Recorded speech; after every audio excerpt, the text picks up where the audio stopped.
മുണ്ടക്കൈ ഉരുൾപൊട്ടൽ ദുരന്തത്തിലെ കേന്ദ്ര സഹായത്തിൽ കേരളത്തെ പഴിച്ച് കേന്ദ്രമന്ത്രി സുരേഷ് ഗോപി. കേരളത്തോട് നൽകാൻ ആവശ്യപ്പെട്ട വിവരങ്ങൾ കൈമാറിയോ എന്ന് അന്വേഷിക്കൂവെന്ന് മാധ്യമപ്രവർത്തകരോട് സുരേഷ് ഗോപി പറഞ്ഞു. മുണ്ടക്കൈയിലെ ദുരന്തബാധിത പ്രദേശങ്ങൾ പ്രധാനമന്ത്രി നരേന്ദ്രമോദി സന്ദർശിച്ചിരുന്നു.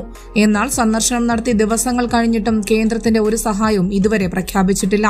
നേരത്തെ വയനാട്ടിലെ മുണ്ടക്കൈയിലുണ്ടായ ഉരുൾപൊട്ടലിൽ മരിച്ചവരുടെ കുടുംബങ്ങൾക്ക് 2 ലക്ഷം രൂപയും പരിക്കേറ്റവർക്ക് 50,000 രൂപയുമാണ് ധനസഹായം കേന്ദ്ര സർക്കാർ പ്രഖ്യാപിച്ചിരുന്നത്. പ്രധാനമന്ത്രി സന്ദർശിച്ചതിനു ശേഷം മടങ്ങിയിരുന്നു. കേരളം നൽകുന്ന റിപ്പോർട്ട് അനുസരിച്ചാകും കേരളത്തിന് ഫണ്ട് ലഭ്യമാക്കുക. 2,000 കോടി രൂപയുടെ ധനസഹായമാണ് കേരളം ആവശ്യപ്പെട്ടിരിക്കുന്നത്.